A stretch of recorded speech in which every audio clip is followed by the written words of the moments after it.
တော်လိုက်တချင်းတွေကိုတီဆိုလေးရှိတဲ့နိုင်ငံရေးသမားဟောင်းအဆိုတော်မိုးအောင်ဟာသွေးတစ္ဆာတချင်းအပါဝင်တော်လိုက်တချင်းတွေမဆိုဖို့စင်ကာပူအစိုးရရဲ့တတိပေးတာခံလိုက်ရပါတယ်။မင်္ဂလာပါ360 News သတင်းကနေကြိုဆိုလိုက်ပါတယ်။ဒီနေ့တင်ဆက်ပေးမယ့်သတင်းတွေကတော့ဘန်ကောက်မြို့အနီးကမြန်မာနဲ့ထိုင်းတယ်လီသမားရိုက်နှက်မှုကအမျိုးသားရေးပြဿနာဖြစ်လာနိုင်အဆိုတော်မိုးအောင်တော်လိုက်တချင်းတွေဘာကြောင့်တီဆိုခွင့်ပိတ်ခံရတာလဲမြန်မာမှာအလုသမားကကိုင်ဆောင်သူတွေအကြမ်းဖက်စစ်တပ်ရဲ့ခွင့်ပြုချက်ရမှပြည်ပထွက်ခွာခွင့်ရတော့မှာပါ။အီရန်နဲ့စီးပွားရေးလက်တွဲလုပ်နေတဲ့နိုင်ငံတွေသွင်းကုန်ကိုအမေရိကန်ကအခွန်25%တိုးမြင့်အစရှိတဲ့စိတ်ဝင်စားဖို့ကောင်းတဲ့သတင်းတွေကိုနားဆင်ကြရမှာပဲဖြစ်ပါတယ်။ပထမဆုံးပြောပြချင်တဲ့သတင်းကတော့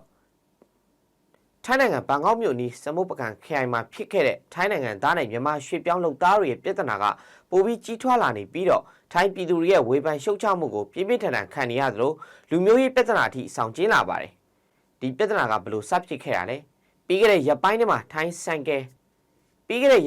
ထိုင်းဆိုင်ကယ်ဒလီသမားစီးနင်းလာတဲ့ဆိုင်ကယ်ကမြန်မာနိုင်ငံသားမောင်းနေလာတဲ့ကားကချိန်ပြီးသွားပါတယ်။အဲ့ဒီကနေတစ်ဆင့်ပြဿနာကကြီးထွားလာတယ်လို့ပြောလို့ရပါတယ်။မြန်မာနိုင်ငံသားမောင်းလာတဲ့ကားကထိုင်းဆိုင်ကယ်ဒလီသမားကိုတိုက်ခတ်နီးမှာဆိုင်ကယ်ဘက်ကဟွန်းတီးလိုက်တာအဲ့ဒီမှာကားပေါ်မှာရှိတဲ့မြန်မာနိုင်ငံသားကဆဲဆိုကျိန်းမောင်းတဲ့ပုံသဏ္ဍာန်အပြုမှုလုပ်လိုက်ပါတယ်။အဲ့ဒီလိုအပြုမှုကြောင့်ထိုင်းတယ်လီသမားကသူတငယ်ချင်းမိတ်ဆွေတွေကိုခေါ်ပြီးတော့ခဏကကားမောင်းတဲ့မြန်မာနိုင်ငံသားအလုပ်လုပ်တဲ့နေရာကိုလိုက်သွားခဲ့ပါတယ်။အဲ့ဒီကိုရောက်တော့ပြဿနာကပိုပြီးကြီးထွားလာတဲ့သဘောပါ။အချင်းချင်းအပြန်အလှန်ဆဲဆိုကြပြီးရဲ့နောက်မြန်မာနိုင်ငံသားကတန်ချောင်းလားဓာချောင်းလားမသိပါဘူး။ဆိုင်ကယ်ဒလီသမားစီကိုချင်းကပ်လာပြီးရိုက်နှက်တာတွေလုပ်ခဲ့ပါတယ်။အဲ့ဒီလိုရိုက်နေတဲ့မှတ်တမ်းဗီဒီယိုဖိုင်ကလည်းလူမှုကွန်ရက်မှာချက်ချင်းဆိုလို့ပြန့်နှံ့လာခဲ့ပါတယ်။အဲ့ဒီမှာထိုင်းနိုင်ငံရဲ့အမျိုးသားရေးသမားလို့လူသိများတဲ့ဘိုးနှခမ်းမွေးလို့ခေါ်တဲ့လူကအဲ့ဒီနေရာကိုချက်ချင်းလိုက်လာပြီးမြန်မာနိုင်ငံသားကိုရှာဖွေခဲ့ပါတယ်။အဲ့ဒီမှာထိုင်းနိုင်ငံရဲ့အမျိုးသားရေးသမားလို့လူသိများတဲ့ဘိုးနှခမ်းမွေးလို့ခေါ်တဲ့လူကအဲ့ဒီနေရာကိုချက်ချင်းလိုက်လာပြီးမြန်မာနိုင်ငံသားကိုရှာဖွေခဲ့ပါတယ်။ဖြစ်ချင်တော့ရောက်လာတဲ့အချိန်ကအဲ့ဒီမြန်မာနိုင်ငံသားကအလုပ်ကနေထုတ်ခံလိုက်ရပြီးထွက်ပြေးသွားပြီလို့ပြောကြပါတယ်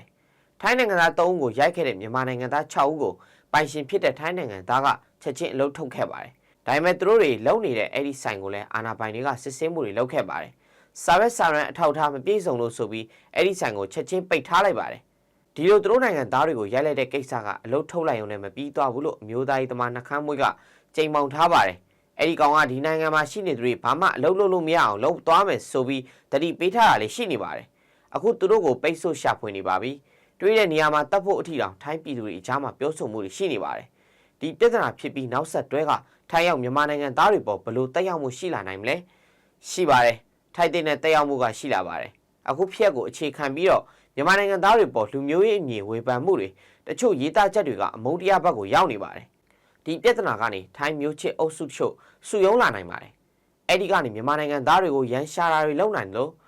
အလောက်ကန်အခွင့်အလမ်းအသွာလာအစရှိတဲ့လုံခြုံရေးကိစ္စတွေမှာစိုးရင်ပွဲရှိလာနေပါတယ်။ဒါကြောင့်ထိုင်းကိုရောက်နေတဲ့9တန်းနီးပါးရှိတဲ့မြန်မာနိုင်ငံသားတွေအခုရပ်ပိုင်းတွင်းမှာတတိနဲ့သွာလာနေထိုင်ကြဖို့နဲ့လူစုလူဝေးဖြစ်တဲ့နေရာတွေကိုရှောင်ရှားကြဖို့ရွှေ့ပြောင်းလုပ်သားအရေးကူညီသူတွေကတတိပေးထားပါတယ်။နောက်တဲ့စိတ်ဝင်စားဖို့ကောင်းတဲ့သတင်းတစ်ပုဒ်ကတော့တော်လိုက်တချင်းတွေကိုတီဆိုလေးရှိတဲ့နိုင်ငံရေးသမားဟောင်းအဆိုတော်မိုးအောင်ဟာသွေးတစ္ဆာတချင်းအပါဝင်တော်လိုက်တချင်းတွေမဆိုဖို့စင်ကာပူအစိုးရရဲ့တတိပေးတာခံလိုက်ရပါတယ်။ပြီးခဲ့တဲ့2025ခုနှစ်ဇူလိုင်လ20ရက်နေ့မှာကျင်းပခဲ့တဲ့စင်ကာပူနိုင်ငံကဖျော်ဖြေပွဲမှာနိုင်ငံရေးနဲ့ပတ်သက်တဲ့တချင်းတွေတီဆိုဖို့စင်ကာပူအစိုးရကပိတ်ပင်ခဲ့တာဖြစ်တယ်လို့ကာယကရှင်အဆိုတော်ကထုတ်ပြောလာတာပါ။ဖျော်ဖြေပွဲမလုပ်ခင်စင်ကာပူအစိုးရစီမှာခွင့်ပြုချက်တောင်းခံတဲ့အခါတီဆိုမဲ့တချင်းတွေရဲ့နာမည်နဲ့စာသားတွေကိုအာဏာပိုင်တွေကဘာသာပြန်ခိုင်းခဲ့ပြီးအဲ့ဒီတဲကနိုင်ငံရေးနဲ့ပတ်သက်တဲ့တချင်းတွေကိုတီဆိုခွင့်ပိတ်ပင်လိုက်တာပါ။ပိတ်လိုက်တဲ့တချင်းတွေထဲမှာတော့အရေးကြီးပြီးသွေးမုံတိုင်းငင်းငယ်ရေးတိုက်ပွဲဒေါက်တမန်စတဲ့တော်လိုင်းတချင်းတွေပါဝင်ခဲ့ပါတယ်။မကြသေးမီကပဲ BGF ကနေ KN နဲ့ဗတ်စိတ်ပြောင်းထားတဲ့ KN စခန်းကိုစစ်တပ်ကလေကြောင်းကနေဘုံကျဲတိုက်ခိုက်ခဲ့ပြီးတပ်ဖွဲ့ဝင်တဦးသေဆုံးခဲ့ပါတယ်။ဇန်နဝါရီလ12ရက်နေ့ညနေပိုင်းကဖအံမြို့နယ်တိုက်တောရွာနဲ့ဦးတောင်းရွာရှိ BGF စခန်းနှစ်ခုကိုစစ်တပ်ကတိုက်လေရင်ဒရုန်းများနဲ့ဘုံကျဲချတိုက်ခဲ့တာပါ။ဘုံကျဲချခဲ့တာပါ။ဘုံကျဲမှုကြောင့် KN စစ်သားတဦးသေဆုံးပြီးအရဲသား2ဦးအပါအဝင်4ဦးဒဏ်ရာရရှိခဲ့ကြောင်းသိရှိရပါတယ်။ဒါစစ်တပ်ကတိတိကြီးနဲ့ KN အပေါ်ကောက်ကြည့်ရုပ်မာတာဖြစ်ပြီးမှားယွင်းတာမျိုးမဖြစ်နိုင်ဘူးလို့ KN ခေါင်းဆောင်ပိုင်းတချို့ကဒေါသထွက်နေကြပါတယ်။ဒီဖြစ်စဉ်ကိုကလေးစားချေတဲ့အနေနဲ့ KN ကအင်အားပြန်စုပြီးစစ်ကောင်စီတပ်စခန်းတွေကိုပြန်လည်တိုက်ခိုက်လာမှာကိုစိုးရိမ်နေတဲ့စစ်တပ်ကလည်းအင်အားဖြည့်တင်းထားပြီးလုံခြုံရေးအသစ်အနေထားမှာရှိနေပါတယ်။ဒါ့အပြင်ဗတ်ပြောင်းတဲ့ဖြစ်စဉ်ဖြစ်ပြီးရဲ့နောက် KNA ကိုပြည်နယ်မြို့တော်ဗအံကနေစစ်တပ်ကမောင်းထုတ်ခဲ့ပြီးသူတို့ကိုအချိန်ပြည့်စောင့်ကြည့်နေကြဖို့သူတို့နဲ့ပူးတွဲစစ်ရေးဖော်တာတွေမလုပ်ကြဖို့ကိုအရှိတောင်တိုင်းစစ်ဌာနချုပ်ကညွှန်ကြားထားပါတယ်။ဒီလိုအခြေအနေတွေကြောင့် KNA နဲ့စစ်တပ်ကနှစ်ဖက်စစ်ရေးတင်းမာလာနေတယ်လို့သုံးသပ်ပြောဆိုမှုတွေရှိနေကြပါတယ်။နောက်တစ်ပုဒ်ကတော့ရွေးကောက်ပွဲပြုလုပ်တဲ့နေ့မှာဂျမ်ဘာတက်ဆင်ပြီးလုံခြုံရေးအများပြားနဲ့မဲယုံလိုက်စစ်ခဲ့တဲ့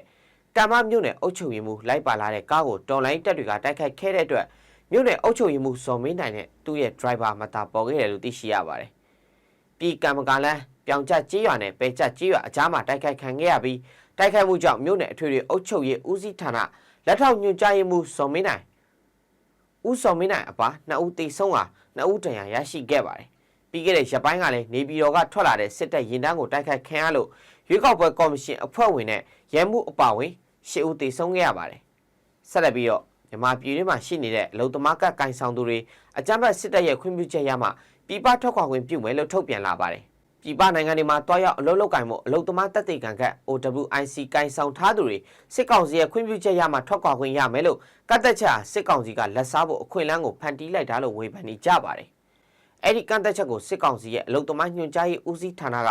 ဇန်နဝါရီလ17ရက်နေ့မှာထုတ်ပြန်ခဲ့ပါတယ်။အဲ့ဒီလိုကတ်သက်ပြီးနောက်တစ်ရက်ဖြစ်တဲ့ဇန်နဝါရီလ12ရက်နေ့မှာပြည်ပထွက်ခွာတဲ့လုပ်သားတွေထွက်ခွာခွင့်မရဘဲလေဆိပ်ကပြန်လွတ်ခံရတဲ့သူတွေရှိခဲ့ပြီးပြည်ပအလုပ်သွားလုံးမဲ့သူတွေအခက်အခဲတွေဖြစ်နေတယ်လို့လူမှုကွန်ရက်မှာထုတ်ပြောလာကြပါတယ်။နောက်တစ်ပုဒ်ကတော့ကျန်းဖို့ပါတီကိုကြိုတင်စီစဉ်အနိုင်ယူထားတဲ့ရွေးကောက်ပွဲအတူရလဒ်ကိုအာဆီယံနဲ့နိုင်ငံတကာပယ်ချဖို့မြန်မာနိုင်ငံဆိုင်ရာအထူးအကြံပေးကောင်စီ ADCM ကတိုက်တွန်းလိုက်ပါတယ်။မြန်မာနိုင်ငံအနှံ့ဆက်ကျင်ကန့်ကွက်မှုများရွေးကောက်ပွဲပထမပိုင်းလာရောက်မဲပေးသူအလွန်နှဲပါတဲ့အခြေအနေများနဲ့နေရာနဲ့ရွေးကောက်ပွဲဆိုင်ရာမူမမှန်မှုများကိုဂရုမစိုက်ပဲမြန်မာစစ်အုပ်စုကသူတို့ရဲ့အတူရောင်ရွေးကောက်ပွဲဆက်လက်ကျင်းပရန်စီစဉ်နေကြောင်းဒီဇင်ဘာလ28ရက်နေ့မှာကျင်းပတဲ့ရွေးကောက်ပွဲပထမပိုင်းမှာအဆက်တကွဲဖြစ်ခဲ့ရကြောင်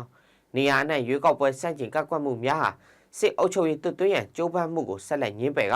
တွန်းလှန်ဖီဆန်နေတဲ့မြန်မာပြည်သူများရဲ့ရွေးစမ်းတက်တိနဲ့ပြတ်သားမှုကိုပြသနေကြောင်း SACM ကဆိုပါတယ်အတူရောင်ရွေးကောက်ပွဲဟာစစ်အုပ်စုရဲ့ကိုပွားပါတီဖြစ်တဲ့ပြည်အောင်စုကြံ့ခိုင်ရေးနဲ့ဖွံ့ဖြိုးရေးပါတီအောင်နိုင်ရေးအတွက်အခိုင်အမာအကွက်ချထားသောလှုံ့ဆော်တစ်ခုဖြစ်ကြောင်းစစ်မှန်သောနိုင်ငံရေးပါတီများနဲ့အထူးသဖြင့်လူထုထောက်ခံမှုအများဆုံးရရှိထားတဲ့ပါတီများဟာရွေးကောက်ပွဲမှာမပါဝင်နိုင်အောင်ပိတ်ပင်ခံထားရကဒီမိုကရေစီခေါင်းဆောင်များဟာလည်းနိုင်ငံရေးအကျဉ်းသားများဖြင့်ပိတ်လောင်ခံထားရကြောင်းထောက်ပြပါတယ်။ရွေးကောက်ပွဲပထမပိုင်းမဲရုံအများပြားမှာမဲပေးတဲ့အစီအစဉ်ကိုပြန်လည်ဖျက်သိမ်းခဲ့ကတချို့သောအခြေအနေများမှာမဲရုံများမဖွင့်မီနိုင်ပိုင်းအလိုမှာဖျက်သိမ်းခဲ့ကြောင်းစစ်အုပ်စုရဲ့အတူရောက်ရွေးကောက်ပွဲများဟာဒီမိုကရေစီမဟုတ်တဲ့ရက်စက်တဲ့အာဏာရှင်နိုင်ငံအနေငယ်ကပေးတဲ့တရားဝင်မှုကိုပင်ရသလောက်ယူမယ်ဟူတဲ့တရားဝင်ရရှိရေးကြံရမြကြိုးပမ်းမှုတစ်ခုဖြစ်ကြောင်းထို့ကြောင့်နိုင်ငံတကာအတိုင်းဝိုင်းအနေနဲ့စစ်အုပ်စုရဲ့အတိတ်ပဲမရှိတဲ့လောက်ရက်ကိုချက်ချင်းအဆုံးသတ်နိုင်ငံရေးအတူတကွအဲ့လိုပြုလုပ်ရန်ပြက်ကွက်ပါကဒေတာရင်းရှိအာဏာရှင်စနစ်ရင်းရိုင်နေတဲ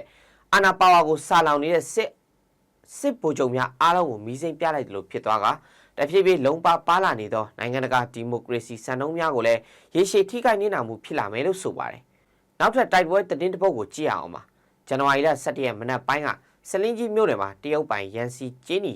ကုမ္ပဏီဝိုင်းအတွင်းကလုံခြုံရေးစစ်တပ်နဲ့တော်လိုင်းတပ်ဖွဲ့တွေအပြန်အလှန်ပစ်ခတ်မှုဖြစ်ပွားခဲ့ပြီးစစ်တပ်ပစ်ခတ်မှုကြောင့်ပြည်သူတအုပ်သေဆုံးခဲ့ရပါတယ်။ရန်စီကုမ္ပဏီအတွင်းကစစ်တပ်ရဲ့ပြန်လည်ပစ်ခတ်မှုကြောင့်ကုမ္ပဏီအနီးကဝါရန်ရွာကနေအိမ်ပေါ်ကိုလက်နက်ကြီးကြားရောက်ပောက်ကွဲပြီးအသက်40အရွယ်ရှိတဲ့အမျိုးသားတဦးသေဆုံးခဲ့ရပါတယ်။နှစ်ဖက်ထိခိုက်မှုအခြေအနေကိုတော့မသိရှိရသေးပါဘူး။တစ်ဆက်တည်းမှာပဲဇန်နဝါရီလ17ရက်နေ့ညပိုင်းကချင်းပြည်နယ်ဖလန်းမြို့နယ်တီးပွားကျေးရွာတိုက်နယ်ဆေးရုံကိုအာဏာသိမ်းစစ်ကောင်စီတပ်ကလေကြောင်းကနေပုံကျဲတိုက်ခိုက်ခဲ့ပါတယ်။လေကြောင်းတိုက်ခိုက်မှုကြောင့်အထိခိုက်မရှိခဲ့ပေမဲ့အစာအုပ်တချို့ပျက်စီးခဲ့တယ်လို့သိရပါတယ်။ဒါပြင်အဲ့ဒီနယ်မြေဟာတိုက်ပွဲဖြစ်ပွားနေခြင်းမရှိဘူးလို့သိရပါတယ်။နောက်တစ်ပုဒ်ကတော့ပြီးခဲ့တဲ့ဇန်နဝါရီလ10ရက်နေ့ကရွှေဘိုမြို့ဆောင်လမ်းမှာစက်ကြီးကောက်ဖို့တွားနေတဲ့ရွှေဘိုခရိုင်ရဲတပ်ဖွဲ့ရုံးကဒူရဲမှု2ဦးအပါအဝင်ရဲ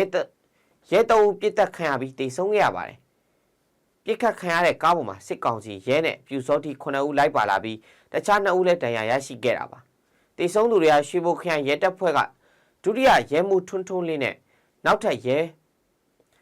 ်ဒူရဲမှု2ဦးရဲအုပ်2ဦးတို့ဖြစ်တယ်လို့လည်းသိရပါတယ်။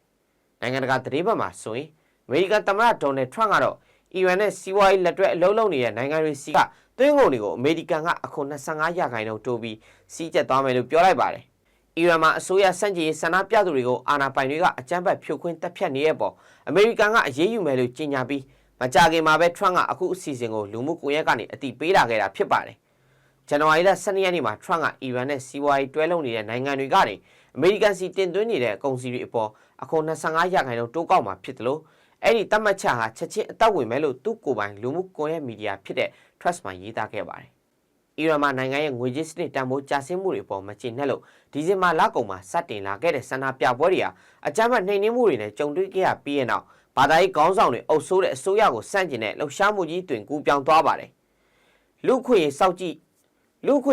အဖွဲ့တွေရဲ့အဆိုအရအီရန်လုံခြုံရေးတပ်ဖွဲ့ဝင်တွေရဲ့ကြမ်းတမ်းတဲ့ဖြိုခွင်းမှုတွေကြောင့်ဆန္ဒပြပြည်သူ900ကျော်လောက်တည်ဆုံခဲ့ပြီဖြစ်ကြောင်းသိရှိရပါတယ်။အစောပိုင်းမှာ Trump ကဆန္ဒပြသူတွေကိုကာကွယ်ဖို့အီရန်ကိုစစ်ရေးအရေးယူနိုင်ကြောင်းချိတ်ချောက်ခဲ့ပူးပြီးအီရန်အစိုးရကလည်းအမေရိကန်ကသာတိုက်ခိုက်လာရင်လက်တော့ပြန်မယ်လို့တတိပေးခဲ့ပါတယ်။နောက်ဆုံးတစ်ပုဒ်ကတော့ရခိုင်ပြည်နယ်ကရိုဟင်ဂျာလူမျိုးတုံးတပ်ဖြတ်မှုမှာတီတကူဝေရသူအပါအဝင်အစိုးရမဘတာဘုံကြီးများပါဝင်ပတ်သက်နေမှုများကို ICJ တရားရုံးသို့ဂမ်ဘီယာနိုင်ငံကတရားဝင်တင်ပြလာပါတယ်။ဇန်နဝါရီလ12ရက်နေ့ ICJ တရားရုံးမှာအမှုပြန်လည်စတင်ကြားနာမှုနဲ့စစ်တပ်ရဲ့ရိုဟင်ဂျာလူမျိုးတုံးတပ်ဖြတ်မှုမှာတီတကူဝေရသူအပါအဝင်အစိုးရမဘတာဘုံကြီးများပါဝင်ပတ်သက်လှုပ်ဆော်ခဲ့တာများကိုလည်းတပ်သိမ်းများနဲ့ကွာဂမ်ဘီယာနိုင်ငံရှေ့နေကတင်ပြခဲ့ခြင်းဖြစ်ပါတယ်။2016ခုနှစ်ရိုဟင်ဂျာများပေါ်ပထမလိုင်းတပ်ဖြတ်တိုက်ခိုက်မှုများပြီးစစ်တပ်ကအစိုးရမဘတာဘုံကြီးဝီရတူကပရိပခဖြစ်နေတဲ့ရခိုင်ရှေ့တန်းနေရာများထိတွားရောက်ရန်ကူညီပေးခဲ့ပြီးစစ်တပ်အရာရှိများနဲ့တွေ့ဆုံခဲ့ကြောင်းဝီရတူကရိုဟင်ဂျာများပေါ်နှိမ်ချတဲ့အုံနှုံများကိုတုံးဆွဲလိရှိကြောင်း2016ခုနှစ်ဝီရတူကရခိုင်ဒေသမှပြန်လာပြီးနောက်ရခိုင်မှဇေဒီပြင်းနဲ့ကြက်ပြင်ကြေးရွာများမှာစစ်တပ်ကနေမြေရှင်းလင်းအမိတက်၍တပ်ဖြတ်မှုများလှုပ်ဆောင်ခဲ့တယ်လို့တင်သွင်းခဲ့တာပါ